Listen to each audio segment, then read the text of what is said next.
ও ভাই, আমার নবী সম্পর্কে আনাস ইবনে মালিককে জিজ্ঞাসা করেন। ও আনাস ইবনে মালিক, আমার নবীর কদম মুবারকে 10 বছর পর্যন্ত নবীর খেদমত করেছো, আমার নবী কেমন নবী বলেন? আনাস ইবনে মালিক বলেন, আমার নবী কোনোদিন আমাকে ধমক দিয়ে কথা বলে নাই, আমাকে কোনোদিন বলে না আনাস এটা করেছো এটা করো নাই, এরকম পর্যন্ত বলে নাই। আমাদের বাড়ির মধ্যে মানুষ থাকলে, দোকানের মধ্যে মানুষ থাকলে যদি চাকরি করে, অনেক সময় মালিকে বকা দেয়, গরম করে হিট করে কথা বলে, ঠিক কিনা? কিন্তু আমার নবীর কদমে 10 বছর পর্যন্ত ছিলাম, আমার নবী কোনোদিন আমাকে ধমক দিয়ে কথা বলেন নাই। বড় করে বলেন সুবহানাল্লাহ। ও ভাইয়াল, আনাস ইবনে মালিক আমার নবীর কদম মুবারকে পেয়েছেন। আমার নবী দোয়া করার কারণে আমার বাগানের মধ্যে বছরে 2 বার ফল দেয়। আমার হায়াত 103 বছর হয়েছে। আমার আওলাদ, আমার সন্তান সন্ততি 70 জন ছেলে সন্তান, 36 জন কন্যা সন্তান, 106টি সন্তান আল্লাহ পাক রব্বুল আলামিন আমি আনাস ইবনে মালিককে দান করেছেন আমার নবীর দুয়ার বদৌলতে। সেই আনাস ইবনে মালিক বলতে লাগলেন, মৃত্যুর সময় দুনিয়া থেকে বিদায় হয়ে যাবে, খবরে চলে যাওয়ার আগে, ও নবীর আশেক বালা করে শুনো, আমি আনাস ইবনে মালিক যেদিন দুনিয়া থেকে বিদায় হয়ে যাব, আমার নবীর একটা চুল মুবারক আমি আনাসের কাছে আছে, ওই চুল মুবারক আমার জুবানের নিচের দিবে, আমার জুবানের নিচের দিকে রেখে দিও। যখন কবরে চলে যাব, মুনকার নকির ফেরেশতা আসলে, মান রব্বুকা ওয়া মা দীনুকা মা কুনতা তাকুলু ফি হাক্কি হাযার রাজুল, যখন আমাকে প্রশ্ন করা হবে, আমি আনাস ইবনে মালিক কথা বলার সময় যেন আমার নবীর চুল মুবারক আমার জুবানের নিচে দেখা যায়। বড় করে বলেন সুবহানাল্লাহ। ও সাহাবীরে, একটু আমার জুবানের নিচে আমার নবীর চুল মুবারক দিও। কেন? আমি কবরের মধ্যে কিছু নিয়ে যেতে পারবো না, শুধুমাত্র আমার নবীর একটা চুল মুবারক নিয়ে যেতে পারলে খবরের ভিতরে আর কোনো বই থাকবে না, কোনো টেনশন থাকবে না। ও ভাই, এরকম আশিক রাসূলদের জন্য সুসংবাদ আছে। আল্লাহ বলেন কোরআনুল কারীমের ভিতরে, ইন্নাল্লাযীনা ক্বালু রাব্বুনাল্লাহু সুম্মা ইসতাকামু তাতানাজ্জালু আলাইহিমুল মালায়েকা। আল্লাহ বলেন, ও বান্দা, যদি তোমরা আমি আল্লাহকে মানো, আল্লাহর প্রতি ঈমান রাখো, ও বিশ্বাসী ইমানদার, আল্লাহর প্রতি ঈমান আছে কি নাই? এখন অনেক ভাইয়েরা নাস্তিক হয়ে যাচ্ছে, মুসলমানের ঘরে জন্মলাভ করেছে, এখন ওনারা বলে রাস্তার মধ্যে হেঁটে হেঁটে বলতেছে হতে না না আল্লাহ বলতে কিছু নাই। বড় করে বললেন নাউজুবিল্লাহ। কেন হতে দেখা যায় না? কেন? আল্লাহ যদি থাকে আমাদেরকে দেখতে হবে। ও ভাই, দেখা যায় না, সেই জন্য আল্লাহকে মানবেন না কেন? আর সব কিছু তো দেখা যায় না। এই যে আপনার শরীরের মধ্যে বাতাস লাগতেছে, আপনি হাঁটতেছেন, আপনার গায়ের মধ্যে বাতাস লাগতেছে, আপনি বলতেছেন আমার গায়ের মধ্যে বাতাস লাগতেছে, এই যে বাতাস বলছেন, ওই বাতাস তো কোনোদিন দেখি নাই, ঠিক না বে ঠিক? বাতাস সাদা নাকি হালা হনদি দেখা গিয়ে না, দেখানো যায়, বাতাস দেখা যায় না। তো আপনি বাতাস আসতেছে, বাতাস এখন পর্যন্ত আমার শরীরে লাগতেছে, সেটা অনুভব কিভাবে করতে পারলেন? হুজুর, বাতাসের কারণে আমার জাইমা, আমার পায়জামা, আমার পাঞ্জাবি, আমার রুমাল, আমার সব কিছু এইভাবে নড়াচড়া করতেছে। কেন? বাতাস আসার কারণে। সেইগুলো দেখে আমি বুঝতে পারলাম এখন বাতাস আসছে। আপনারা বলতেছেন হুজুর বিদ্যুৎ আছে, আরে বিদ্যুৎ তো দেখা যায় না। একটা তার খুলে দেখবেন সেখানে রাবার আছে, ভিতরে থামা আছে, আরে বিদ্যুৎ তো দেখা যায় না। হুজুর, এখানে লাইট জ্বলতেছে কিন্তু বিদ্যুৎ দেখা যায় না। ও ভাই, বিদ্যুৎ দেখা যায় না কিন্তু বিদ্যুৎ আছে বলতেছেন কেন? হদের লাইট দেখার কারণে। লাইট যদি দেখেন আমরা অনুভব করতে পারি বিদ্যুৎ আছে। যখন শরীরের মধ্যে বাতাস লাগে, বাতাস কিন্তু চোখে দেখি না, বাতাস দিয়ে আসছে আমরা অনুভব করতে পারি। ও ভাই, অনেক সময় মানুষে বলে এই মানুষের থেকে বেশি খুশি, বেশি আনন্দ।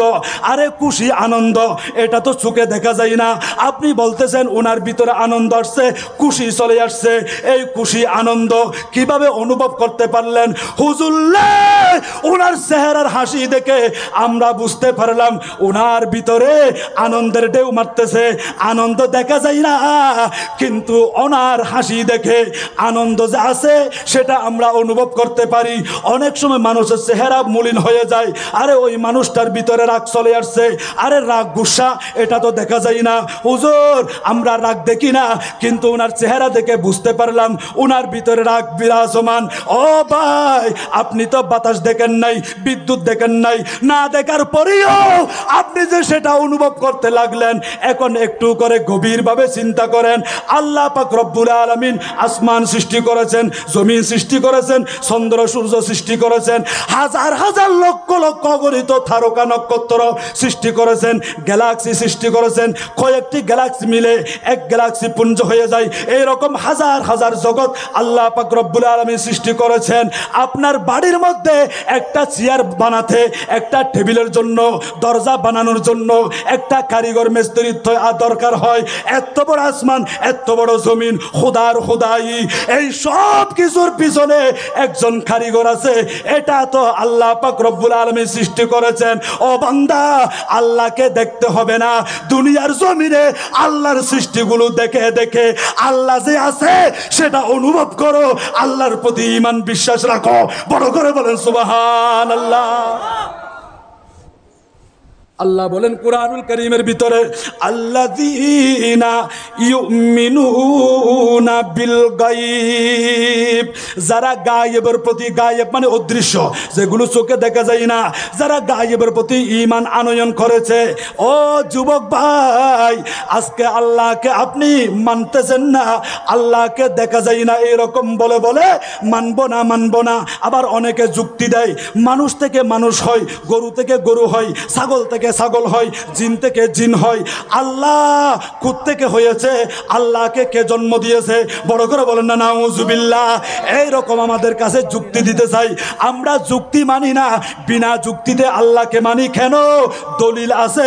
আল্লাহ বলেন কুরআনুল কারীমের ভিতরে সূরাতুল ইখলাস শরীফ, সূরাতুত তাওহীদ, কুল হুয়াল্লাহু আহাদ, আল্লাহ বলেন বন্ধুরে, আমি আল্লাহ এক, আল্লাহুস সামাদ, আমি আল্লাহ অমুখাপেক্ষী, আমি কারো কাছে মুহতাজ নয়, কিন্তু দুনিয়ার সমস্ত মানুষ আমি আল্লাহর কাছে মুহতাজ।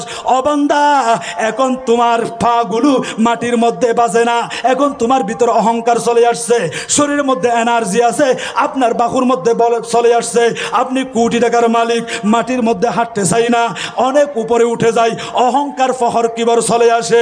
ওই বান্দাদেরকে বোঝানোর জন্য, আল্লাহকে চিনানোর জন্য অনেক সময় অ্যাক্সিডেন্ট দেয়, অনেক সময় কঠিন রোগে রোগাক্রান্ত করে, অনেক সময় প্যারালাইসিসের মধ্যে পড়ে যায়, রোগের মধ্যে পড়ে যায়, তখন কান্না করে বলে, আল্লাহ যেদিন শরীর সুস্থ ছিল তোমাকে চিনি নাই, তোমাকে মানি নাই, তোমার ইবাদত করি নাই, আজকে দেখতেছি আমি অসুস্থ হওয়ার পরে কোনো আত্মীয় স্বজন আমার পাশে নাই, আমার বিবি আমার পাশে নাই, আমার ভাই আমার পাশে নাই, আমার বোন আমার পাশে নাই, আত্মীয় স্বজন সবাই চলে গেছে। এইরকম একা একা যখন অনুভব করবেন তখন বুঝতে পারবেন আল্লাহ একজন আছে। আল্লাহ বলতে লাগলেন, আল্লাহুস সামাদ, আমি কারো কাছে মুহতাজ নই। ও বান্দা, তোমরা আমার কাছে মুহতাজ, আমি আল্লাহর কাছে মুখাপেক্ষী, আমি আল্লাহর দয়া ছাড়া তোমরা কেউ বাঁচতে পারবে না। বড় করে বলেন সুবহানাল্লাহ। লাম ইয়ালিদ, আল্লাহ কাউকে জন্ম দেয় নাই। কেন? জন্ম দেওয়া এটা তো সৃষ্টির বৈশিষ্ট্য, আল্লাহ তো স্রষ্টা। আল্লাহ বলেন লাম ইয়ালিদ, আমি কাউকে জন্ম দিই নাই, ওয়ালাম ইউলাদ, আমি কারো কাছ থেকে জন্মগ্রহণ করি নাই, ওয়ালাম ইয়াকুল্লাহু কুফুয়ান আহাদ, আমি আল্লাহর সমান, আল্লাহর সমকক্ষ কেউ নাই। ও ভাই, আমাদের কাছে দলিল আছে, আল্লাহর কোরআন আছে। আপনার হাজার যুক্তি দিলেও আমরা যুক্তি মানব না, বিনা যুক্তিতে দলিল সামনে নিয়ে আল্লাহর প্রতি ঈমান এনেছি। বড় করে বলেন সুবহানাল্লাহ। সালাতুন ইয়া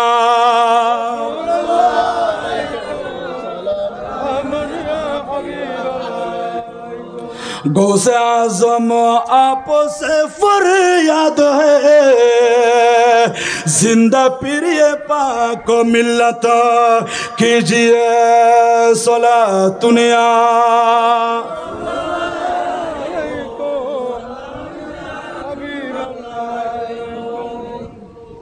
वाह। আর গৌসে পাকের নাম দিও না, আর বড় পীর আব্দুল কাদের জিলানি, ইবো আল্লাহরে চিনে রাখিনও চিনে, আল্লাহরে মান্য রাখিনও মানে। খোদারে মান্য দেই, আল্লাহর প্রতি ঈমান রাখিয়ে রে খোদার তাকওয়া খোদার ভয় ইয়ার অন্তর মধ্যে ফিট করছে দেই, আল্লাহ বেরাজিয়া ওলিয়ল তাজ বানা দিয়ে সর্দার বানা দিয়ে। বড় সুবহানাল্লাহ। ঠিক না বেটি গবা? যেজন গৌসুল আজম সেজন বগদাদি ওয়ালা, যেজন গৌসুল আজম সেজন তার কাঁধে যার চরণ যুগল মদিনাওয়ালা, তার কাঁধে যার চরণ যুগল মদিনাওয়ালা, যেজন গৌসুল বগদাদিওয়ালা, যেজন গৌসুল আজম সেজন বগদাদিওয়ালা। সালাম নূরে চশমে আম্বিয়া,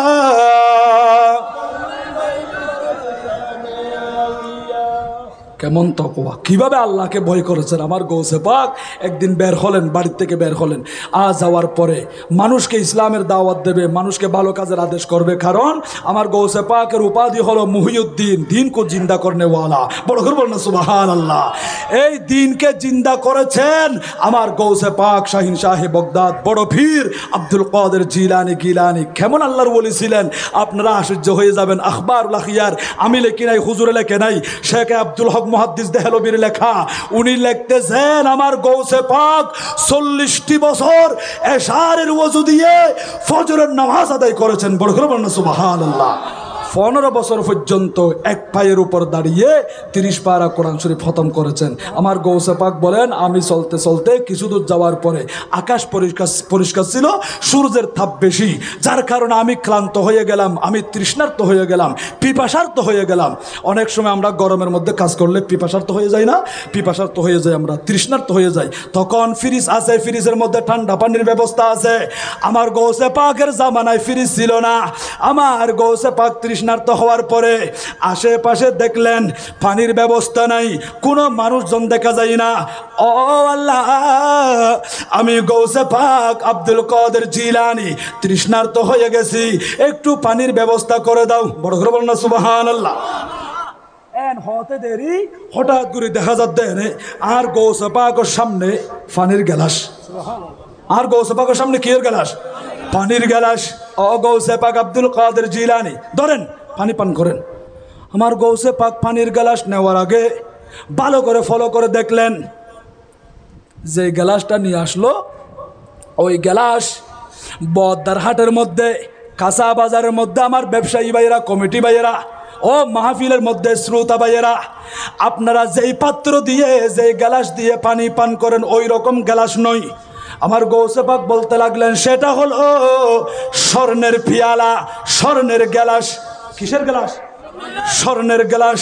আমার নবীর হাদিস শরীফের মধ্যে আসতেছে, ও দুনিয়ার নরনারী, তোমরা দুনিয়ার জমিনে স্বর্ণের পিয়ালা দিয়ে, স্বর্ণের পিয়ালা দিয়ে, স্বর্ণের পাত্র দিয়ে কোনো কিছু খাবে না, কোনো কিছু পান করবে না। জান্নাতে গেলে আল্লাহ তোমাদেরকে পান করাবেন। বড় করে বলেন সুবহানাল্লাহ। কিন্তু মহিলা সমাজ দুনিয়ার জমিনে স্বর্ণের অলংকার পরিধান করতে পারবে। ও ছেলে সন্তান, ও পুরুষ সমাজ, তোমরা সেটাও পারবে না। মহিলারা স্বর্ণের অলংকার পরিধান করতে পারবে, কিন্তু মহিলা হোক পুরুষ হোক এই স্বর্ণের পেয়ালা দিয়ে, স্বর্ণের পাত্র দিয়ে কোনো কিছু পান করতে পারবে না, খেতেও পারবে না। আমার গৌসে পাক আমার নবীর বংশের মধ্যে এত বড় আলেম ছিলেন, ওনার সিনার মধ্যে কত এলেম।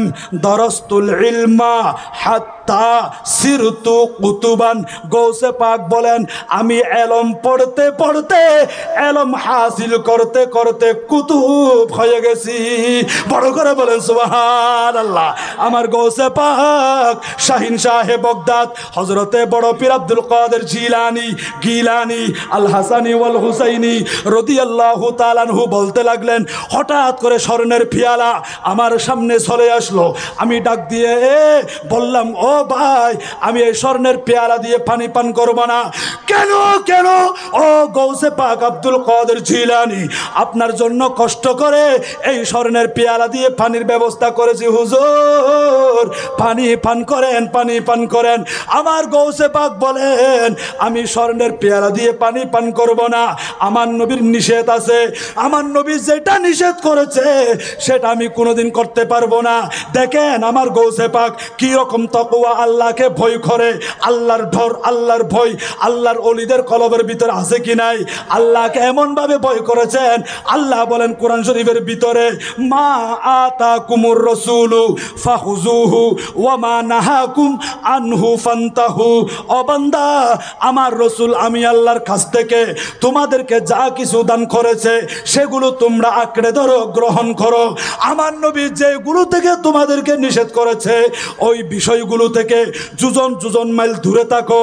ও গৌসে পাক আপনি পান করতে পারবেন না? না, আমি স্বর্ণের পেয়ালা দিয়ে পানি পান করব না, আমার নবী নিষেধ করেছেন। এই কথা বলার পরে আমার গৌসে পাককে বারবার এসরার করতে লাগলেন, হুজুর একটু করে পান করেন, আপনি তৃষ্ণার্ত হয়ে গেলেন, পানি পান না করলে আপনার মৃত্যু হয়ে যেতে পারে। আমার গৌসে পাক বলেন আমি দুনিয়া ছেড়ে চলে যাব, আমি শহীদ হয়ে যাব, তারপরও স্বর্ণের পেয়ালা দিয়ে পানি পান করে আমি গুনাহগার হতে পারবো না। বড় করে বলেন সুবহানাল্লাহ। আমার গৌসে পাক স্বর্ণের পেয়ালা দিয়ে পানি পান করেন নাই। গৌসে পাক বলেন না না, পান করবো না। তখন আওয়াজ আসতেছে, ও গৌসে পাক এই পানিগুলো দুনিয়ার পানি নয় তো কোথায় পানি? হদে এই পানিগুলো আমি নিয়ে আসলাম জান্নাত থেকে, বেহেশত থেকে, জান্নাত থেকে পানি নিয়ে আসলাম। আমার গৌসে পাক বলেন জান্নাতের পানি হলেও স্বর্ণের পেয়ালা দিয়ে দুনিয়াতে খাবো না, পান করব না, আমি জান্নাতে গিয়ে পান করব। তখন আওয়াজ আসতেছে, ও গৌসে পাক আব্দুল কাদের জিলানী আপনার সিনার ভিতরে এতটুকু এলম আছে, আপনার ভিতরে এত বেশি এলম আছে, আপনি এলমের জুড়ে আজকে গুনাহ থেকে বেঁচে গেলেন। বড় করে বলেন সুবহানাল্লাহ। আমার গৌসে পাক বলেন ও ইবলিস শয়তান আমি তোমাকে চিনতে পেরেছি হুজুর, আমি ইবলিস শয়তান একটু করে সুযোগে সদ্ব্যবহার করার জন্য আসলাম। আজকে গৌসে পাক তৃষ্ণার্ত হয়ে গেছে, আমি যদি একটা স্বর্ণের পেয়ালা দিয়ে পানি পান করাইতে পারি, গৌসে পাক আজকে গৌসিয়তের ক্ষমতা চলে যাবে, ওলিয়তের বেলায়তের ক্ষমতা চলে যাবে, আল্লাহর ওলিদের দফতর থেকে নাম কেটে যাবে। আপনাকে একটু গুনার মধ্যে লিপ্ত করার জন্য আসলাম, কিন্তু সুযোগ হাতে আসলো, আপনাকে দুকার মধ্যে ফেলাতে পারি নাই। আমার গৌসে পাক বলেন আল্লাহর ওলিদের কলবের ভিতরে আল্লাহর ভয় আছে, খোদার ভয় আছে, আল্লাহর ডর আছে। আল্লাহর ওলিরা কদম মারার সময় চিন্তা করে আমি যেই দিকে যাচ্ছি সেই দিকে আমার উপর আল্লাহ এবং রসুল রাজি আছে কিনা। আল্লাহ এবং রসুল নারাজ হয়, আল্লাহ কষ্ট পায়, নবী কষ্ট পায়, এমন কোনো কাজ আল্লাহর ওলিরা করে না। বড় করে বলেন সুবহানাল্লাহ। সেই জন্য তাদের কি সম্মান দেখেন। আমার নবী বলেন ইউসফু আহালুন নার ফায়ামুরু বিহিমুর রাজুলু মিন আহলিল জান্নাহ। ও ভাইয়াল আজিয়া মাহফিল ফরাইতে গন্ধে মাহফিল মাইজা সন্ধে আর মুরব্বিয়ল যুবক ভাইয়াল খুশি হয়ে যাবেন ওনারা, গভীর মনোযোগ দিয়ে শ্রবণ করেন। আমার নবী বলেন কিয়ামতের ময়দানে যখন জাহান্নামীদের কাতার হয়ে যাবে, ওই জাহান্নামীরা দেখবে অনেক জান্নাতি মানুষ আনন্দ চিত্তে খুশি মনে হাস্যোজ্জ্বল চেহারা, নূরানি চেহারা, তারা জান্নাতের দিকে চলে যাচ্ছে। হঠাৎ করে জাহান্নামীদের কাতার থেকে একজন ডাক দিয়ে বলবে ইয়া ফুলান, হে অমুক, আমা তারিফুনি, তুমি কি আমাকে চিনো না?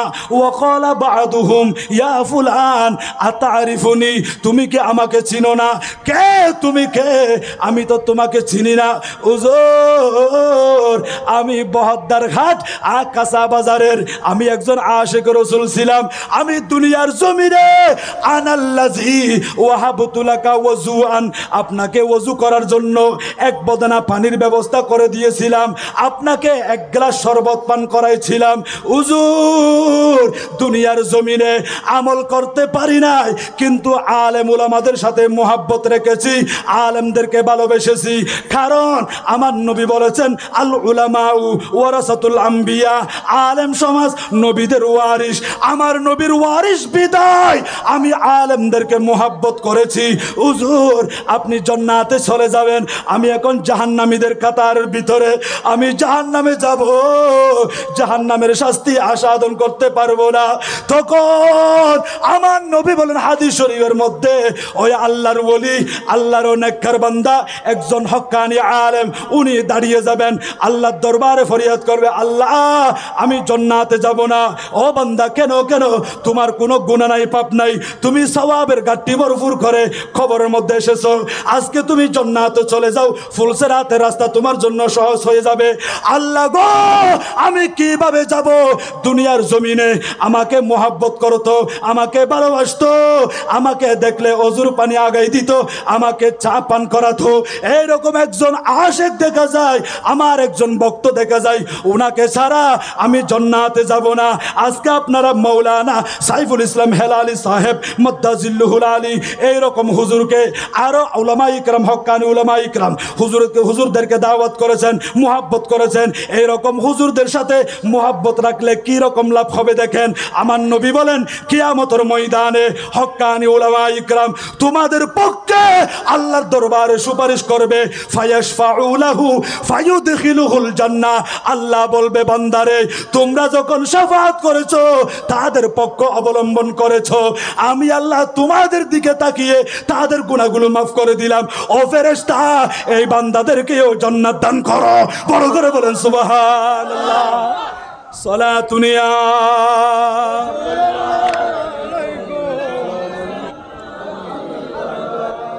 আর একটু মুহাব্বত লই রবা, সালাতুনিয়া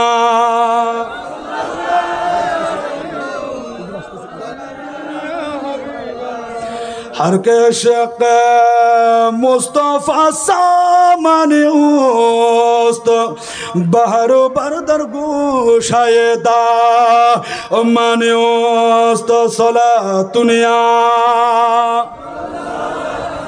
अलैकुम।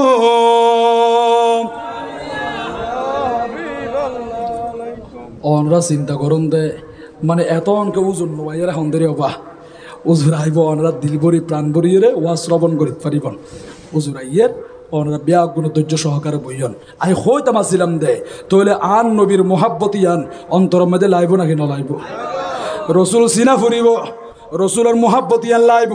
আজি যারা হর উজুর আর নদীকের আল্লাহরে, যখন নদীকের আর নমান্যম বড় গ্রহণ না উজুবিল্লাহ দেখা বইত ন জন্নাতত গিলে দেখিবা, তো এডে কেন গরিয়ের খোদারে মানিবা? আল্লাহ খোদা আল্লাযীনা ইউমিনুনা বিল গায়ব। ও বান্দা, গায়েবের প্রতি ঈমান আনয়ন করো, অদৃশ্যের প্রতি ঈমান রাখো। ফেরেশতাদেরকে আমরা দেখি নাই, কিন্তু আমরা বিশ্বাস করি। কবরের আযাব, তানঈম, তাযিব আমরা দেখি নাই, বিশ্বাস করি। কিয়ামতের ময়দান, 12 সূর্যের তাপ, মিজান, ফুলসিরাত এগুলো আমরা দেখি নাই, তারপর আমরা বিশ্বাস করি, ঠিক কিনা? আমাদের ভিতরে ঈমান আছে কেন? আমার নবীর উপর যে কোরআন শরীফ নাজিল হয়েছে, ওই কোরআনের ভিতরে আউয়াল আখির সমস্ত বিষয় আল্লাহ পাক রব্বুল আলামিন সুন্দর করে বলে দিয়েছেন। ও ভাইয়ল, আমল করতে হবে, আমল যদি না থাকে তাহলে কবরের ভিতরে শান্তি পাবেন না। এখন আমার আল্লাহ বলেন, তুমি যখন আমাকে মানবে, আমার রসুলের আদর্শ বুকে লালন করবে, নবীর সুন্নত মোতাবেক জীবন যাপন করবে, রব্বুনাল্লাহ, আল্লাহ আমার রব, সুম্মাস্তাকামু, সেটার উপর ইস্তেকামত ছিল, তাতানাজ্জালু আলাইহিমুল মালাইকা। বান্দা যখন মওতের বিছানার মধ্যে পড়ে যাবে, বান্দার চোখের কোণা দিয়ে পানি পড়তেছে, আল্লাহ বলেন, ও ফেরেশতা, বদ্দার হাট কাঁচা বাজারের মধ্যে চলে যাও। ও আল্লাহ, কেন কেন? আমার বান্দা মওতের বিছানার মধ্যে বেশি বেশি কান্না করতেছে, আমার বান্দাকে জান্নাতের সুসংবাদ দিয়ে আসো, জান্নাতের বেশারত দিয়ে আসো। এখন ফেরেশতারা চলে আসবে, বান্দার চোখের পানি দেখে আল্লাহ তাখাফু, তাকে ডাক দিয়ে বলবে, কিসের খৌফ, কিসের ভয়? তুমি ভয় পাচ্ছ? ভয় করতে হবে না, ওয়ালা তাহজানু, টেনশন করতে হবে না, আখিরাত নিয়ে দুশ্চিন্তা করতে হবে না। কেন?